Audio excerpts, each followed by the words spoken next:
Please be advised, this episode does have content that some may find distressing. As always, listener discretion is advised and it is not suitable for anyone under the age of 13. Hello and welcome to It's Murder Up North. Before I head to the episode, I just want to say a huge thank you to Kat Snowharp and Drew Mary 2004 for your 5-star reviews.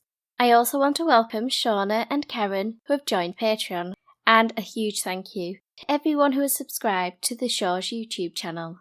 To help the podcast to grow, all it takes is word of mouth. So please subscribe and leave a review and tell others about It's Murder Up North. This episode's recommended podcast is A Little Wicked.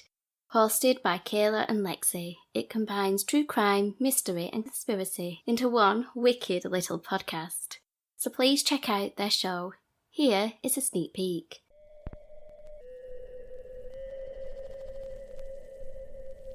Do you like listening to stories about serial killers, unsolved mysteries? How about a cult or two? And what about those lesser-known serial killers? Or how about the legend of a cryptid that will surely keep you up at night? And I know you'll love a good conspiracy theory, because who doesn't? Join me, Kayla, as my co-host Lexi and I tell you stories that will keep you coming back for more on our show, A Little Wicked. You can find A Little Wicked on Spotify, Apple, and anywhere else you can find podcasts. Check out our website, alittlewickedpodcast.webador.com, and our Twitter, Facebook, and Instagram, all under, you guessed it, A Little Wicked. We can't wait to tell you our stories. Now, let's head to the episode.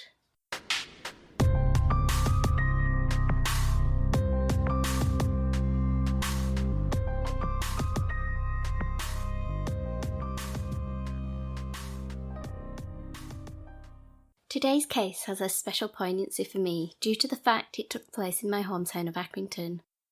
The crime itself was shocking in nature. However, this despicable act also showcased the amazing community spirit that exists in the town, with an outpouring of support for the family, which fills my heart with pride. The Lancashire town of Accrington is located approximately 20 miles from the city of Manchester, and has a rich history which was built on the cotton and textile industries, with the town's streets and architecture still reflecting its proud heritage. Aside from its role during the Industrial Revolution, the town is also known for the manufacturing of what was considered, quote, the hardest and densest building bricks in the world, which have been utilised all across the globe, from the base of Blackpool Tower to New York's Empire State Building.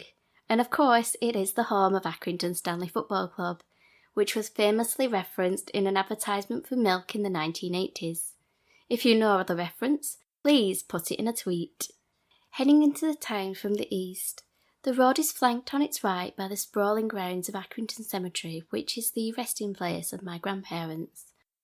Opposite sits the local landmark known as the Coppice. This tree-covered hill sits in the grounds of Peel Park, and offers a children's playground and woodland walks to the summit, from where one can enjoy far-reaching views of the town and the rolling fields beyond. Naturally, it is a favoured spot for dog walkers, young families and people wanting a relaxing place to exercise, which was what attracted 47-year-old Lindsay Birbeck to the park on a regular basis. She thoroughly enjoyed walking the many trails and admiring the panoramic views that could be seen from the summit, so it was not unusual for this divorced mum of two to head to the park on the afternoon of August the 12th, 2019. Earlier that day, Lindsay had spent the morning with her 17-year-old daughter Sarah. The pair had been shopping in the nearby town of Blackburn, where they purchased a new college uniform for the teenager. Having perused the shops that morning, mother and daughter said their goodbyes at 1:30, with an agreement that Sarah and her boyfriend would join Lindsay for tea that evening. Sarah would later state, quote, little did I know that day, when I said goodbye to her, it would be the last time I saw her alive. As agreed, the 17-year-old, accompanied by her boyfriend Brandon, arrived at her mum's house at 6 p.m, ready to enjoy a home-cooked meal. When she rang the doorbell, Sarah received no answer, and when she tried the handle, she discovered the door was locked. There were no signs of movement inside the house, and so the teenager sent her mum a text asking where she was. After an hour and several texts and calls later, Sarah and Brendan decided to leave, perplexed as to why Lindsay wasn't at home. For the next few hours, all Sarah could do was keep looking at her phone, waiting for her mum to reply. By 11:45 that night, the silence had become too much for the teenager to bear. Sensing that something wasn't right, she asked her dad Tim to accompany her back to Lindsay's house. Lindsay's ex-husband Tim had a spare key to the home, and so after receiving no reply to several rings of the doorbell, he proceeded to let himself in. Sarah and her dad went room by room searching for the 47-year-old. They found nothing untoward in the house. Nothing appeared to have been disturbed and everything seemed normal, except for the fact that Lindsay wasn't there. Having established this fact, the question now turned to where the mum of two was. Unable to explain her disappearance, Tim called 999 at 12:10, stating, "My ex-wife seems to have gone missing and my daughter just got me up and we've been to the house and had a look and we can't find her. It's not like her." Over the next couple of days, investigators began conducting door-to-door inquiries, starting with Lindsay's neighbours and radiating out from her home. As part of this stage of the inquiry, police officers also sought to collect any CCTV footage from homes and businesses in the area, and this would lead to their first break. One property close to Lindsay's home provided police with their surveillance footage, and after hours of scouring through the tapes, looking for clues, they spotted the slimly built 5'11" Lindsay wearing a purple bubble jacket, black leggings and dark-coloured trainers with white soles walking along the street. She was wearing her dark shoulder-length hair down. The time of this sighting was placed at 4:10 on Monday the 12th of September, and it helped to show that Lindsay had been walking down Burnley Road in the direction of Accrington town centre. This was also the route she would take to get to the Coppice, a place her family had identified as somewhere Lindsay liked to walk. With this information, an appeal was made for any potential witnesses to come forward, with Detective Chief Inspector Alan Davies emphasising, quote, "We are very concerned about Lindsay and I would urge anyone with information to come forwards. Her family are obviously very worried about her disappearance as it is very out of character." He continued by explaining where the mum of two may have been prior to her disappearance, quote, "The Coppice is an area familiar to Lindsay. There's also suggestion that she may have made her way towards that area, so we have done some significant searches in the area of the Coppice. The information we have had is that Lindsay had potentially made her way down Peel Park Avenue. The base of that runs towards the Coppice. We think around about 4:30 p.m. she may have been around that area.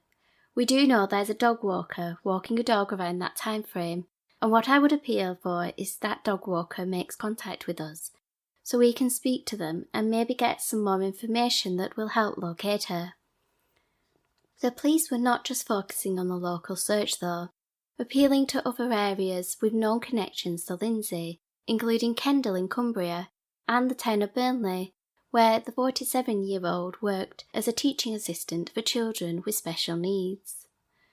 A week after being reported missing, there appeared to be nothing to point the investigators in any particular direction, and concerns for her whereabouts had continued to grow, resulting in an amazing outpouring of community support.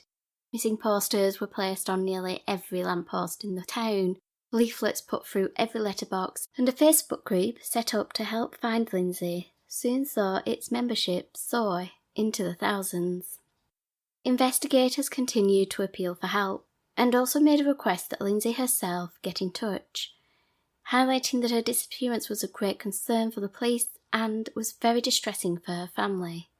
With regards to the continued investigation, Detective Inspector Tim McDermott told the press, quote, "We've been undertaking extensive searches all week, involving large teams from Lancashire Constabulary, Lancashire Fire and Rescue Service, as well as a number of volunteers from mountain rescue teams.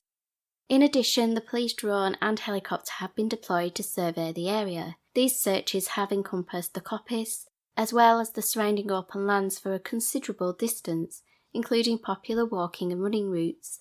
I reiterate that this is a missing person inquiry and there is no evidence at this time that Lindsay has been the victim of any criminal act. A large team of dedicated detectives working in partnership with the search teams are conducting numerous inquiries and are following up on information provided from the public. Lindsay's family have been updated throughout by specialist officers. The support that the investigation team has had from the local communities has been incredible, and I would appeal to the public to continue to report anything they think is relevant.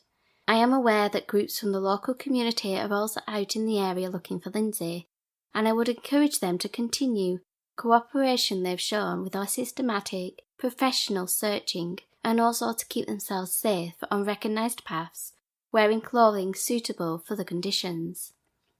Local residents had gone to great lengths to assist in the efforts to find Lindsay. Creating social media pages and posters was just the beginning. They formed volunteer search parties, heading out onto the coppice and surrounding areas in hope of finding any clue to what had happened to Lindsay, with hopes that the mum of two would be found alive, many holding on to the belief that the 47-year-old had taken a fall and was lying injured somewhere.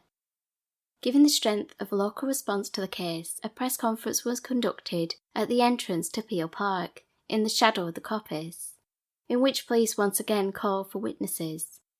It was becoming apparent that their main focus was on the coppice and the park surrounding it, with them calling for anyone who had seen Lindsay leaving the area on Monday the 12th of August to come forwards, with a particular appeal to a dog walker that may have been in the vicinity at the time Lindsay was there, with Detective Chief Inspector Alan Davis addressing this potential witness directly, stating, "The dog walker we are looking for, we know had a Labrador. In terms of a description for the dog walker, we are not quite sure, but we would like to appeal to them.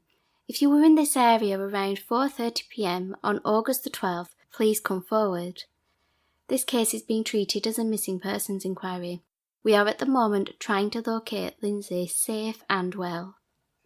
The day after the press conference, it was revealed that a witness had come forward who had spoken to a woman she believed was Lindsay at about 4:30 in the afternoon, not far from the entrance to the coppice.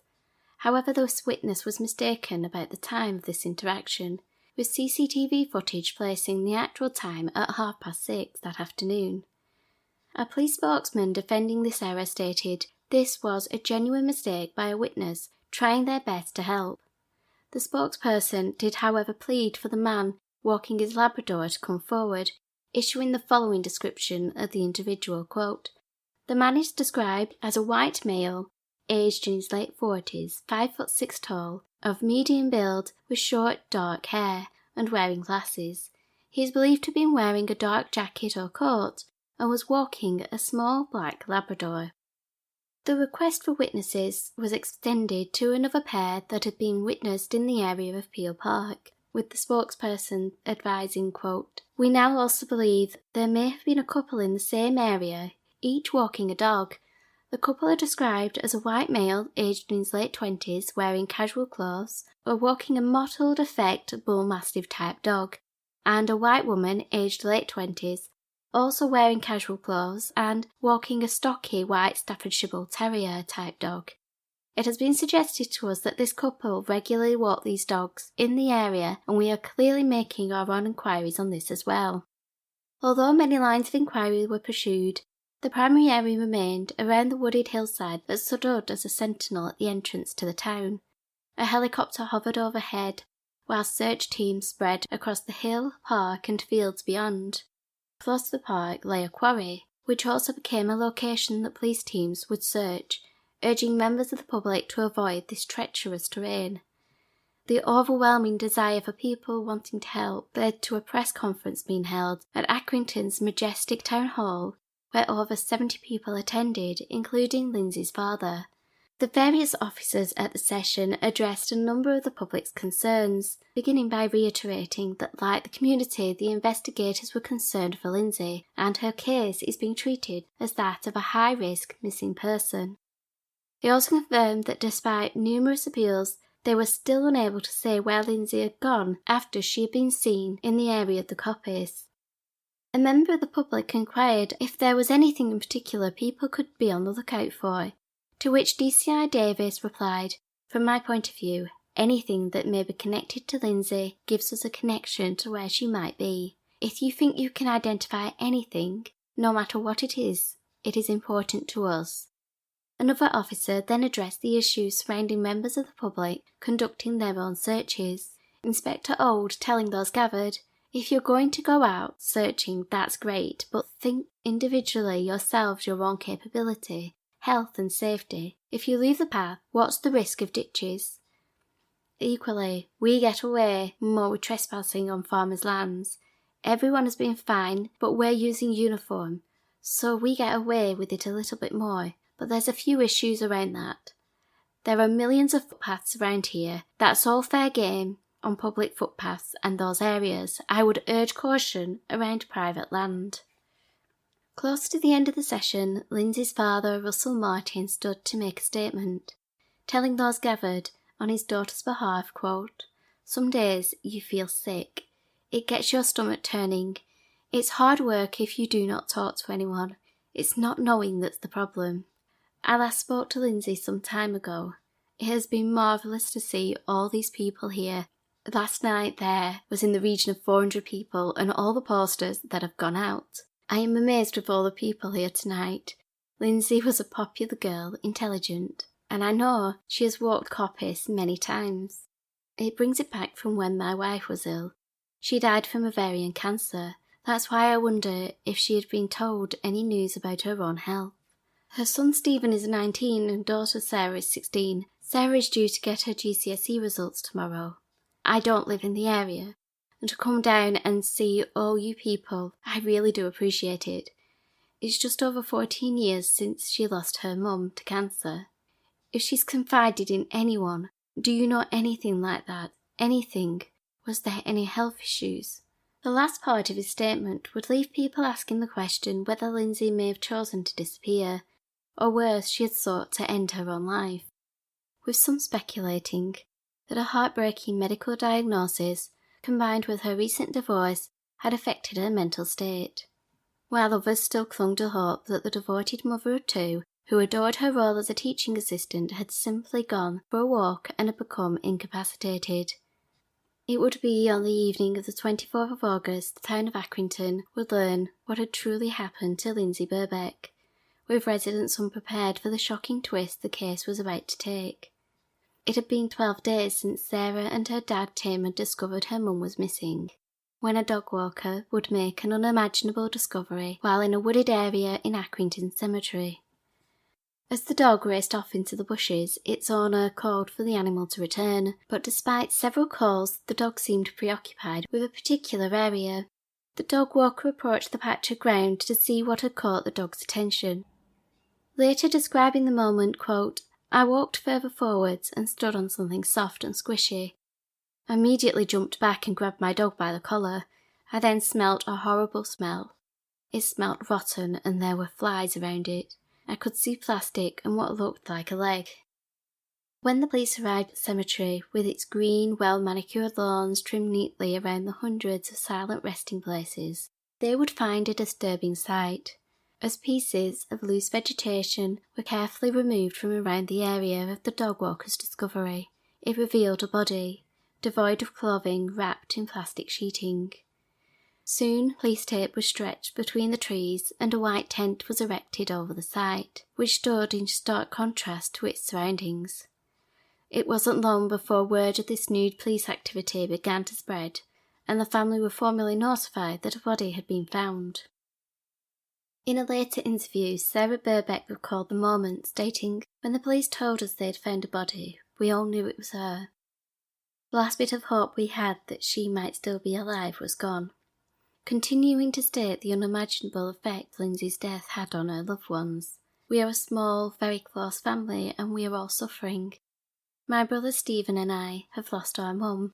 This wasn't supposed to happen like this. We are going to grow up without her by our side. We will both have to get married without her there, have children and live the rest of our lives without her love and guidance.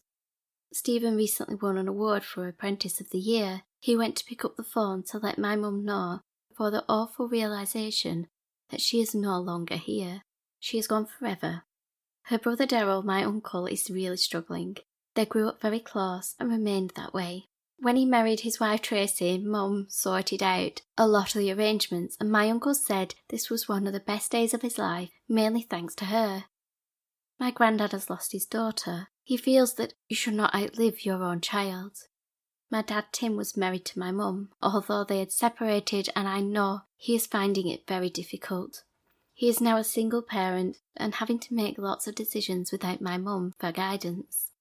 I know he feels very sad for Stephen and I, that we have lost our mum, and there is nothing he can do to take our pain away. Forensic teams began to meticulously comb the area and quickly uncovered numerous objects that may prove to be important to catching Lindsay's killer. Amongst these items were a yellow-handled manual saw and a pair of heavy-duty gloves, which when tested for DNA provided 2 samples with an unknown contributor found inside the gloves, while traces of Lindsay's DNA was recovered from the outside. Lindsay had last been seen wearing black trainers, which had white soles. One of these was discovered close to her body, while the other had been disposed of in a skip that was located elsewhere in the cemetery.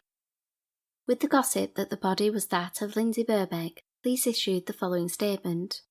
We are not in a position to confirm the woman's identity at this stage, and while the family of missing teaching assistant Lindsay Birbeck have been told of this latest development, we would ask once again that people do not speculate on social media, as this could cause the family additional distress.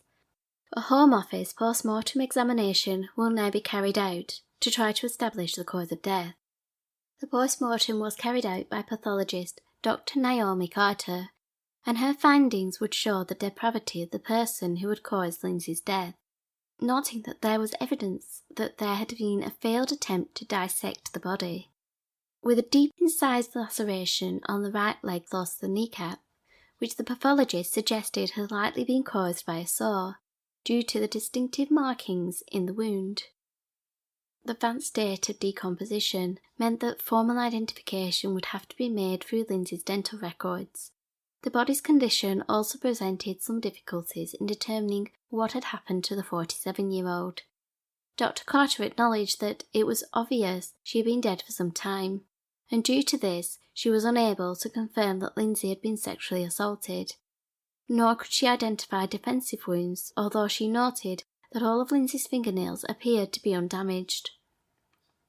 It was concluded that Lindsay had suffered compression to her neck consistent with strangulation, with the coroner remarking that at no point in her 25 years as a pathologist had she seen, quote, such excessive crushing damage to an entire larynx, which Dr. Carter theorised was due to, quote, the severe compressive force which had been directed at Lindsay's neck, either through stamping, kicking, or kneeling. 3 weeks after her death had been confirmed, Lindsay was laid to rest, with hundreds of people lining the streets and filling the church to say their farewells to the much-loved mum, friend, daughter and teacher, and reminisce on her life and how she had touched the lives of so many. Lindsay was born in 1972 to Russell and Barbara, and was the sister of Daryl. Growing up, she showed herself to be a creative person who thoroughly enjoyed drawing and living life to the fullest, embracing every moment with her fun-loving nature. She also had a deep love for children, which is what led her to become a teaching assistant, which was attested to in her obituary, which stated, she loved her work as a teaching assistant and she adored being surrounded by the children. She would go above and beyond her role and was always there to create the most amazing props for the school productions and displays. Lindsay had a very creative mind and loved to put pencil to paper to create one of her amazing drawings, end quote.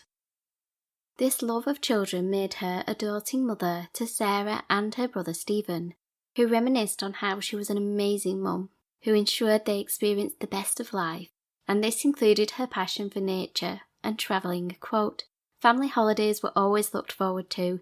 Lindsay loved nothing more than setting up a camp at Silverdale and getting out to explore the open countryside, walking for miles each day. Her favourite holidays were trips to Scathos, where she would relax on her sunbed, sipping away on her favourite drink while soaking up the sun.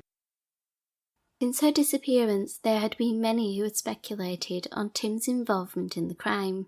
Yet despite separating from Tim in 2018, the pair had remained very close, which made the allegations against him particularly hurtful, and led to the police having to state that Tim was never considered a suspect in Lindsay's death, and is no way connected to what happened to her.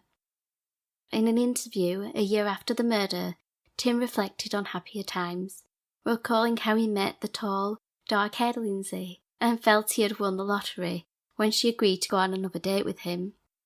For many years the couple were happy and made their happiness complete with the addition of their eldest child Stephen and their daughter Sarah. But as with some relationships, sometimes they are not meant to be and the pair divorced. After the paperwork was finalised, Lindsay moved into a new house on Burnley Road in Accrington, just a few minutes' walk from the Coppys, and started looking for love again. Having signed up to a couple of dating sites, Lindsay met someone new, whom she had been seeing for just a few months before her death. Lindsay had made plans to go on holiday with her best friend and was clearly embracing her new stage in life, only for it all to be cruelly ripped away from the 47-year-old. As the funeral service took place, there was one small consolation for those attending, the knowledge that the perpetrator had been apprehended and was awaiting trial. 15 days after Lindsay had left her home to enjoy an afternoon walk, police confirmed they had arrested an individual on suspicion of murder, but this news was met with shock, as it was revealed that the suspect was just 16 years old. For legal reasons, police were unable to provide many details regarding the individual, particularly his identity, due to the boy being a minor. In March 2020, a trial took place at Preston Crown Court, with hopes that the culprit would be brought to justice, but these were dashed when the proceedings collapsed shortly after the prosecution had presented their case to the court. It would later be revealed that the reason for the failure of this trial was due to a piece of evidence that had been submitted which was found to be unreliable. The issue revolved around footage recovered on a mobile phone, which appeared to show an individual who wasn't the defendant admitting to have taken part in the murder. Upon submission of this footage, suspicions were raised that this evidence was flawed, and an investigation revealed that the recorded conversation consisted of false statements. The defence applied for the trial to be dismissed, asking for more time to reassess the evidence, and submitted a request for a new trial with a new jury to be called. The judge, Mrs. Justice Yip, accepted the request and stated, "I have no doubt that the defence must have the opportunity to properly consider this new information. Had the matter been discovered before this trial, it would have been fully investigated. If after, it would have been pursued in the Court of Appeal on grounds of possible fresh evidence.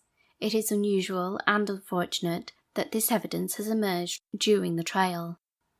Due to the decision to disband the trial, a ban was placed on anyone discussing or reporting on the reason for the case being dismissed, as any information that was leaked to the public could result in potential jury members being subject to details that may prevent the course of unbiased justice being served. The collapse of this trial resulted in a new date being scheduled for June 15th of 2020. However, this would be delayed once again due to the global pandemic, with a revisited date set for the 3rd of August. The distress these delays must have caused the grieving families is unimaginable, having to build up the mental composure to face details of Lindsay's last moments, and to see the face of the person who took her life must have taken immense courage, and having to do so on 3 separate occasions would have only prolonged their agony. At the beginning of August, with a new jury present, the murder trial began, and for over 2 weeks the court would hear details of who had killed Lindsay and the circumstances surrounding her death, information that would not be revealed to the public until a guilty verdict was revealed, and the judge lifted the ban on naming the individual responsible, with it being revealed he was 16-year-old Rocky Price. 17 years old at the time of the trial, and named after the legendary boxer, Rocky had lived in Accrington with his parents and 5 siblings all his life, growing up on his family's farm not far from the cemetery. By all accounts, he was a regular teenager who loved watching films, playing on his games console and going to the gym. He also enjoyed being outside, particularly when it involved taking care of his chickens. During the trial, Detective Sergeant Bowler would testify that the teenager had no previous interactions with the law, stating there was, quote, "no previous convictions, reprimands, cautions or warnings against his name." The court would also hear that Rocky had a number of learning difficulties with an IQ of 65. He had also been diagnosed with autism and attention deficit hyperactive disorder, resulting in him undergoing psychological evaluations in 2015 and 2016. These assessments found that Rocky had, quote, limited understanding of his own emotions and his own emotional well-being, and he appeared to have little insight into the connection between events and emotions. While the assessment the following year found he had no stranger awareness and needed supervision outside. Rocky attended an alternative school which could cater to his needs, and it was here he would learn skills including woodwork and landscape gardening, which had ignited a desire to continue his education at college and pursue a career in gardening. The court would hear from a number of teachers who had worked with the teenager for at least the last 2 years, with one of his instructors describing Rocky as very quiet, pretty much non-verbal, and strong for his age. Continuing by describing his experience with the teenager, the teacher stated, he used to enjoy doing artwork. We used to do gardening as well with the local community group, or help sand down and varnish a bench. He is a very strong walker. We did the Bronze Duke of Edinburgh Award with him, which involves walking 13 kilometres and camping for a night, and then going for a walk the following morning, which he would complete no problem. He was definitely a strong lad for his age. His usual response to conversation would be to shrug his shoulders, but the school did not have any issues with him, and he had never shown any signs of anger or violence. End quote. The head teacher, who had known the teenager for 3.5 years during his time at the school, also provided testimony, describing how his family were caring. They ensured their son was always well presented for school, and were concerned about how Rocky would adapt to the world as he got older. His mother was also encouraging regarding her son's wish to pursue a career in landscape gardening. Describing Rocky's character and attitude, the headmistress stated, there was no drama, no kicking off, he just wouldn't do it. There was no whining or whinging. He's always been a positive pupil in school. I've never had any issues with him. The witness did, however, voice her concerns that he was, quote, open to exploitation due to his vulnerabilities. He is somebody who will either do something or not do something, but he might not necessarily question what he is being asked to do. Each of these witnesses concluded by stating that they were shocked when they learned that Rocky had been arrested for murder, reiterating that there was nothing in his character or his past behaviour that would have caused them concern. But despite this shock, police had discovered evidence that linked the teenager to the murder. They did not have to prove why he did it, just that he was responsible for Lindsay Birbeck's death. The court was provided with details of what had occurred after Lindsay headed out of her home for a walk on August the 12th. It was revealed that Rocky was captured on CCTV at approximately 2:30 that afternoon, heading towards the coppice along Burnley Road, the same road Lindsay would later traverse. At 4:45 he encountered Zoe Braithwaite, who was enjoying a walk on the coppice.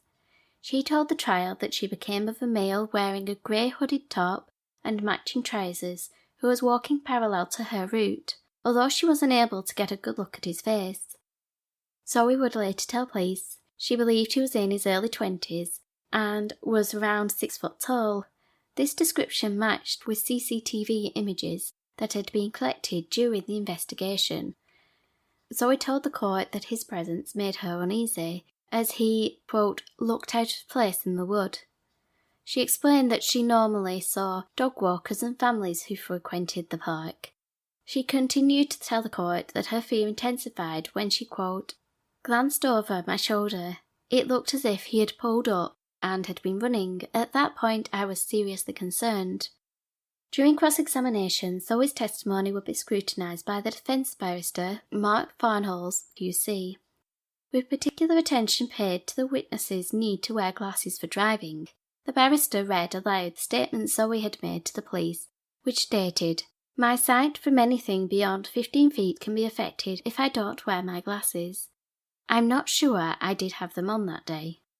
Leaving the jury to ponder her response, questioning changed to why she had believed the individual she saw on the 12th of August 2019 was in his early 20s, to which she suggested that it was a combination of his height and clothing. The barrister proceeded to ask about what made her assume the male had quickened his pace.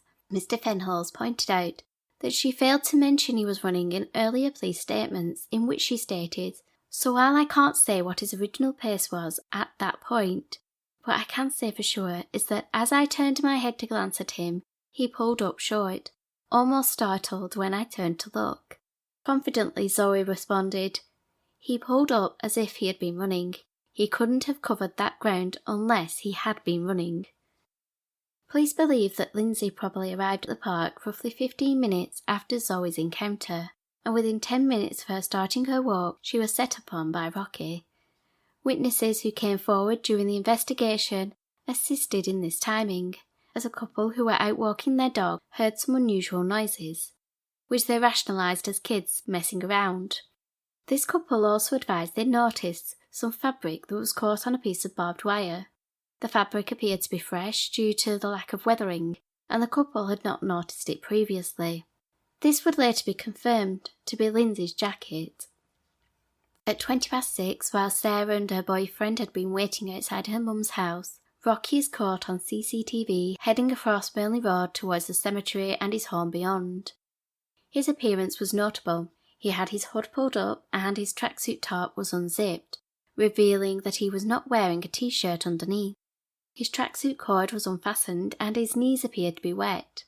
When compared to the previous images, it was deemed that this was the same individual who had been seen heading towards the coppice earlier in the day.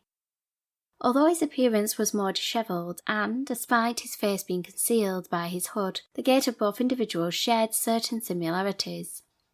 Within half an hour he had returned to the coppice, carrying a rucksack. CCTV again caught him heading back towards his home, and the timestamp indicated that the teenager had been with the body for almost an hour. 40 minutes later, he once again returns. This time the CCTV captures the haunting image of him dragging a blue wheelie bin along Burnley Road, with one witness stating that as he passed, the bin sounded like it was empty. This time Rocky would be at the crime scene for around 2 hours, and it's during this time that police believed he had attempted to dismember Lindsay's body, using tools he had been carrying in his rucksack. Half an hour prior to Sarah and her dad placing the 999 call, Rocky is seen for the last time that night, heading in the direction of home, with his rucksack slung across his back, and without the blue wheelie bin. On the 17th of August, the 16-year-old would return to the coppice to retrieve the blue wheelie bin from where he had hidden it, with its movements being caught on surveillance camera pushing the bin in the direction of the cemetery. Witnesses would testify in court to the whereabouts of this bin in the days leading up to the discovery of Lindsay's remains. During the search for the mum of two, a number of individuals, including dog walkers and a member of the search party and a police dog handler, all recalled seeing the bin in the cemetery, but none of them realised its significance. At the time, there was nothing to suggest foul play had been involved in Lindsay's disappearance. Those who had looked inside the bin noted that it was empty, while another recalled seeing a, quote, dark stain on the outside and thought it may be blood. This witness took a picture and notified the police of her discovery. However, when they responded, the staining was dismissed as mud. Later testing would, however, reveal the stain was Lindsay's blood. Another witness who had been walking his dog Oscar would later recall an incident where the dog had been exercising in the wooded area. Upon the animal's return, his owner was concerned to find what appeared to be blood on the dog's paws and belly. The dog's owner, Jonathan, testified, quote, I started examining his paw, but could not see any injury. He was not limping. I thought this was strange, and when I felt around his paw, he did not react to it. Relieved that Oscar didn't appear to be injured, the owner took the dog home and gave Oscar a bath, washing away potential evidence. To many of these witnesses, the significance of the bin would only be known when footage of the male dragging the bin was released to the public. It was this image that prompted Rocky Price, accompanied by his parents, to visit Accrington police station, stating the boy in the video was Rocky and that he needed to speak to an officer. During the preceding police interviews, Rocky answered all the officers' questions with no comment responses, and would later produce a written statement to explain his involvement in the case. The prepared statement read as follows: I did not murder Lindsay Birbeck. I was not involved in her death. I was not present at the time or place of her death. I did move a body from an area off Burnley Road, Accrington, in a wheelie bin. At first I hid the body, but later moved it again in a wheelie bin, taking it to the cemetery on Burnley Road where I buried it on my own. A man came up to me when I was walking alone in that area off Burnley Road, and he asked me to get rid of a body for him. He said he would pay me a lot of money when everything was clear. He showed me where the body was and he went away straight away, leaving me to get rid of the body. I have not met this man before. I have not seen him since, nor have I had any contact with him. He has not paid me any money. He told me that he would leave the money for me near where the body had been at first, once everything was clear. I cannot describe the man other than to say he was white, male, and spoke English. I couldn't see his face well, as he was covering it with a hood. I am not sure of his height, build, or age. Other than as above, I do not wish to say anything else. Despite the claim that another man was involved, investigators attempted to try and learn the identity of this mysterious individual, but their efforts failed, leading to the prosecutor, David McLaughlin, QC, telling the court, quote, "It's a complete nonsense that someone who had killed Mrs. Birbeck then entrusted the help of a random passerby to get rid of her body. It is the only story that the defendant can come up with to explain away his actions that day. The prosecution's case is that her killer is the young man who sits in the dock of the court," highlighting that evidence recovered from the scene and the defendant's home helped to link the teenager to the crime. The jury heard that a search of the home Rocky shared with his family uncovered various items that proved key to the case, including clothing which matched those worn by the individual on the CCTV images, and plastic sheeting that was indistinguishable to that used to wrap Lindsay's body.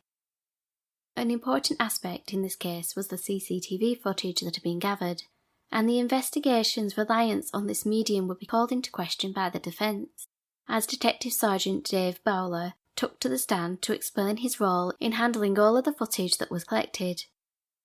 He faced questions from Mark Fenholz, who asked, "You and your team covered a lot of ground around Accrington.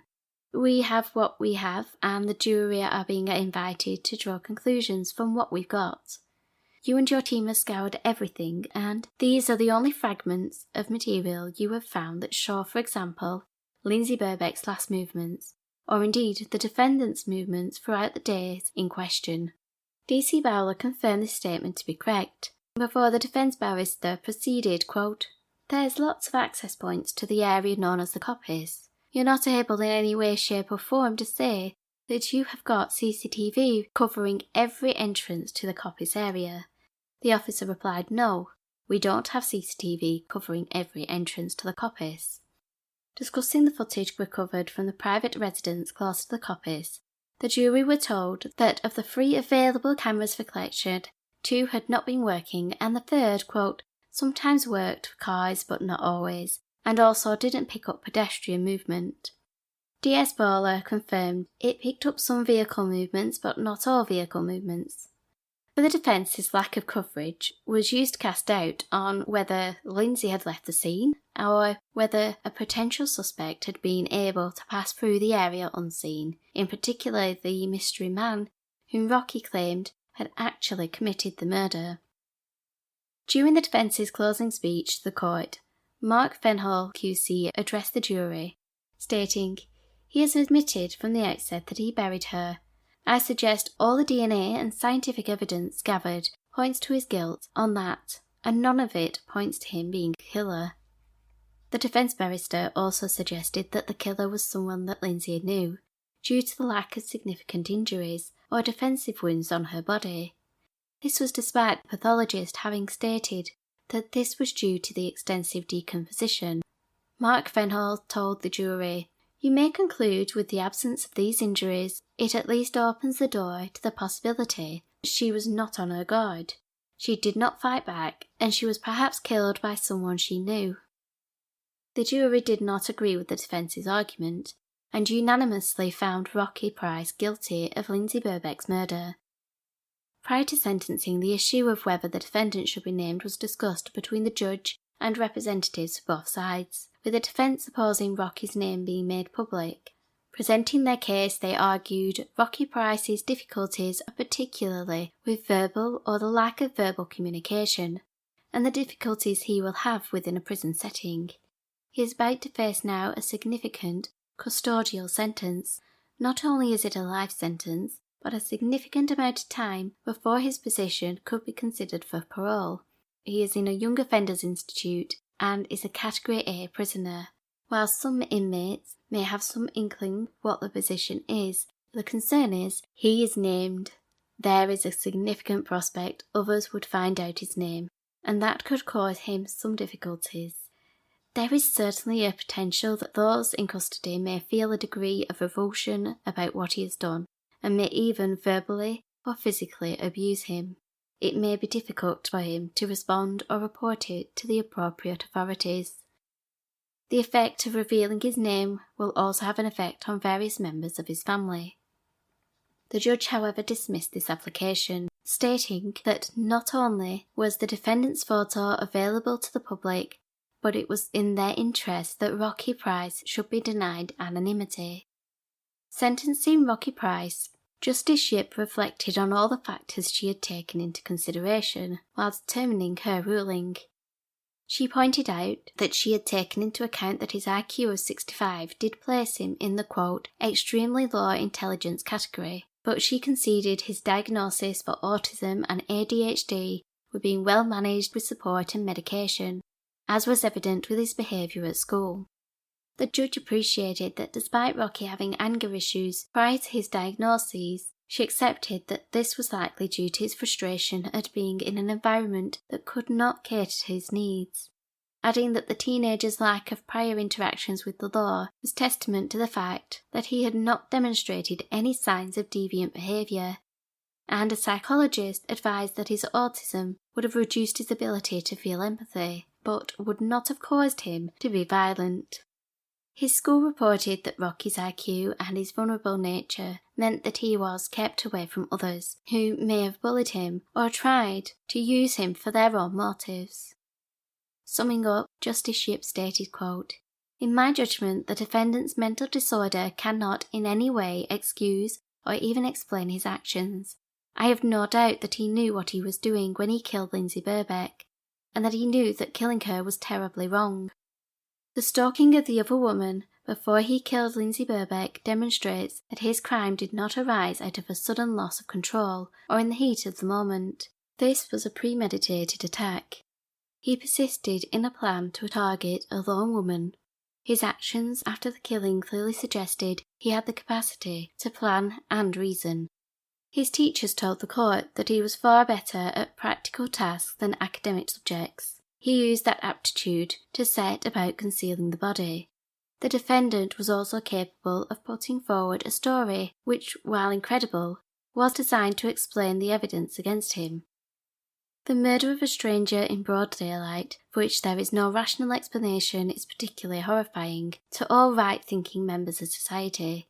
The random nature of the attack suggests that the defendant presents a very real risk to members of the public. I am encouraged to read of his positive behaviour in custody.